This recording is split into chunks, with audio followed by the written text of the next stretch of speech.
Hey guys, Husky Dave coming at you here with another video. This time we're looking at my 2001 Jeep Grand Cherokee, nicknamed the Warmachine by some people, nicknamed Trouble by others, mostly because I drop coils a lot in this thing. It's set up with too much droop and I don't have any coil retainers. It's on the list once I lift it a little more. It's only on a 4-inch iron rock lift right now. It's got their Y-link front, and then I'm running their upper A-arm with flex joints in the rear, and then I'm running Core 4x4's lower tier 1 arms on the lower rears. They do pretty well.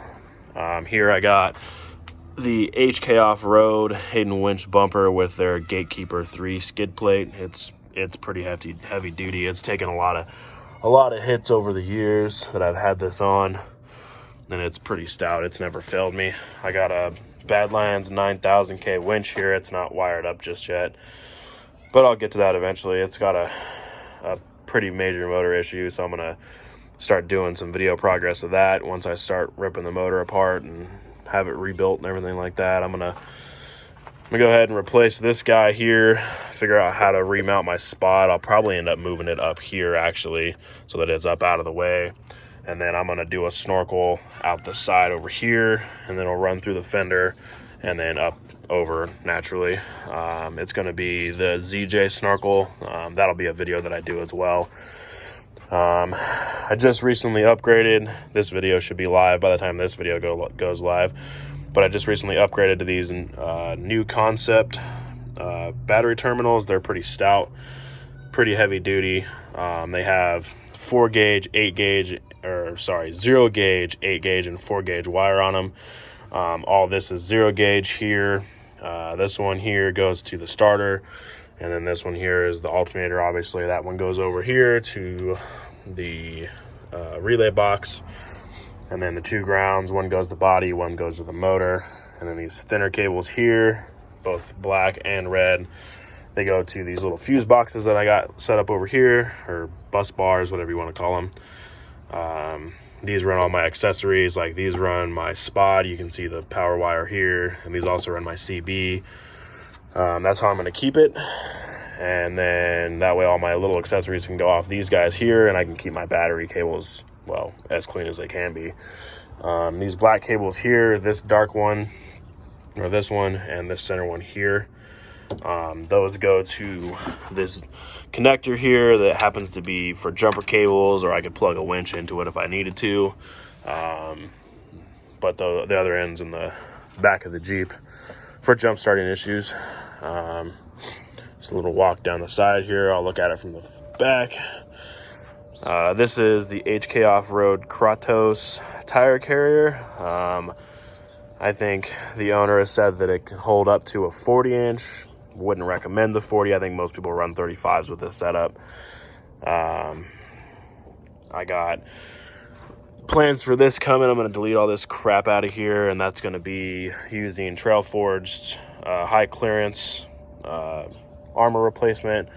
I got some Dave Boss Metalworks tree sliders here. A lot of people make fun of them, say they're for towels or etc. I think they work pretty well. They actually make it getting up onto the roof when I have my roof rack, which is sitting over here. When I have my roof rack set up, it's a lot easier to get up onto the roof and get things out. Got the black interior. It's pretty dirty in here. I don't clean it very often. That's pretty much it for there.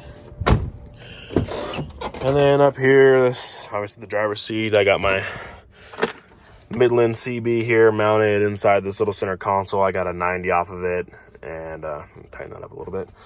And this guy goes out to here, and my mic runs up and just screws to right there. I got the spot set up with all the switches, and then I got some gloves from one of my good friend's moms who passed away from cancer a few years back. See, what else do I got in this guy? Here's the little connector for when I plug the roof rack in. I gotta upgrade this wiring. It's not strong enough to run all the lights I got on that thing.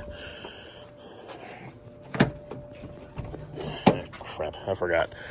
Jeep's locked. Can't get in the back. Battery's out of it.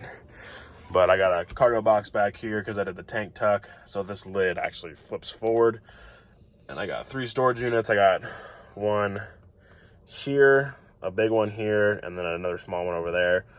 This one's my toolbox stuff over here. This is all like ratchet straps and electronic stuff, zip ties, wire cutters, toe straps, all in here.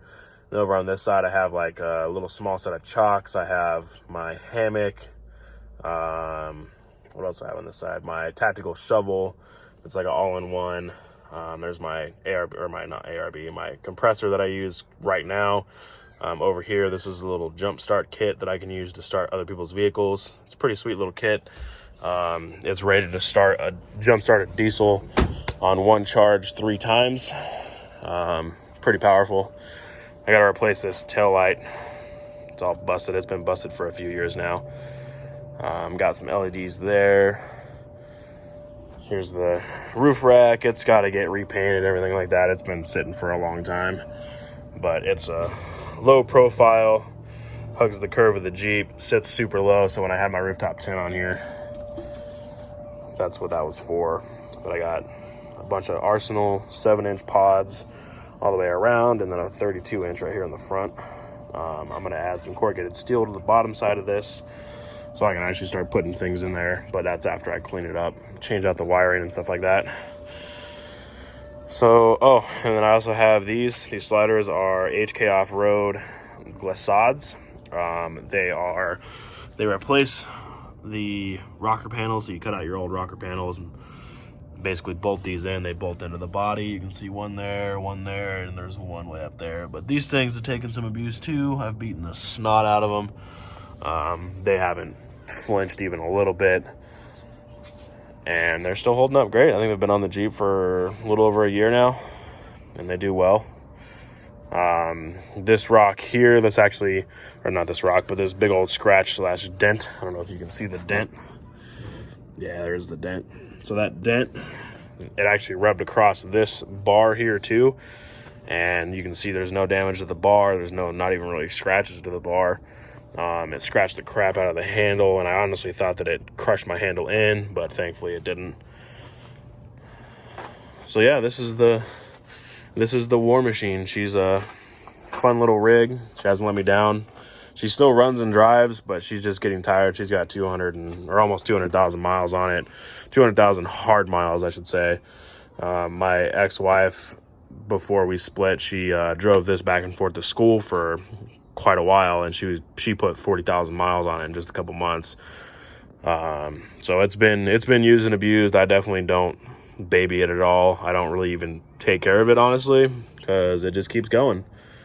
There's also a busted shock bolt on the passenger side. I can't show you that right now because it's parked against the wall, but so I gotta drill that bung out because there's a little bung that goes all the way through the frame rail. So I'm gonna drill that out on the other side, pull it out, go to the junkyard, grab one from a junk rig, drill it out again with a hole saw. I think it's like a 1 1/4 inch hole saw would get out both sides, and then bring it back here and weld it in, and should be good to go. And then this whole front end's got to come off when I do the motor pull, so I'm gonna go ahead and pull the headlights off, probably replace the headlights because these ones are pretty old and haggard. Pull the winch back off so I can hook the winch up, pull the whole front end apart, probably pull that fender off so I can do the snorkel while the motor is out getting rebuilt, and go from there. So yeah, this is the Warmachine, and you'll see many more videos of this one coming along the way as we go. Have a good day.